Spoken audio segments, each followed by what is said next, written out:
Beautiful.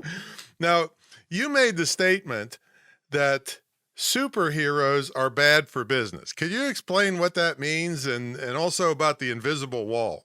So superhero. Well, first off, I'm not against superheroes. I'm a fan of superheroes. And what I meant by that, Tom's referring to a TED talk I did a while back about why superheroes are bad for business. And what I mean is entrepreneurs get in their heads that they're supposed to be the do all and end all and cure all for their businesses. And candidly, if you're a solopreneur, you are in that position of having to do it all. But what happens is often as businesses grow and they start to add some employees and staff and management and so forth, the inclination of the owner is all too often for her to feel like she's got to jump in and do things. And really having that attitude of putting on the robe or the cape or whatever is detrimental to the growth of the business for sure. I like to say to people that if you're really genuinely going to be the owner and not the operator, all you really need to do is three things, and that is, one is to dream up and communicate your vision. Number two, to establish the culture and live the culture. And number three, intercept entropy when it shows up. Oh, you got to tell us what that means. We're, like I said, we're country bumpkins here. I knew you were going to say that. Intercept I knew you were going entropy. to say that. So entropy, which many people frankly don't know what it means. It's a term in physics which basically means left alone, everything turns to crap. I get that.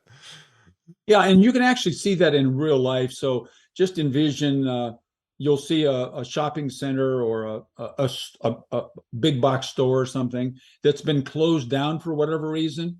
And so people are not using the parking lot. And after a very short period of time, certainly within a year, you'll see weeds and cracks all over the parking lot. Mm-hmm. That's called entropy. Got it. Got it. Yeah, or people smoking weed outside the empty buildings. You go. That happens too. So now what about this invisible wall?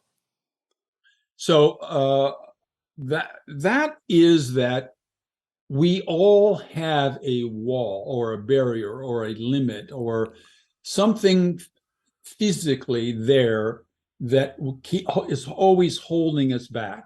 And I use the word invisible because it's very rare when somebody's aware that is in front of them. That is what's in fact holding them back, because it's normally an internal construct of some sort or another, a limiter. That's what I mean by an invisible wall. Got it. Yeah, it's not the glass ceiling, because everybody kind of knows that's there, but this is it sneaks up on you, because it's invisible.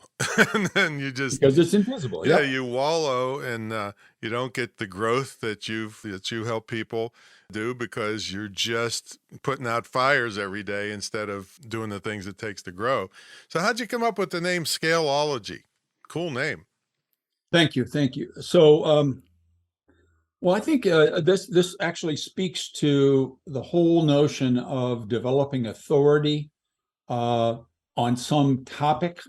And most of our listeners right now probably have a very high level, a very highly developed skill that other people want them around to be able to deliver. That includes people that are employees for somebody else. They're there because they can deliver results in some space. Solopreneurs have some sort of skill that they either are or hope to sell to people.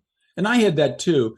And I felt, and have since proven, that I needed to have some construct to what I did. So I sat down and created I just kind of listed, what do I do when I actually engage with one of my clients? And I felt that it was all sort of instinctive, that I could see what was happening, and I would then be able to help them as a consultant break through their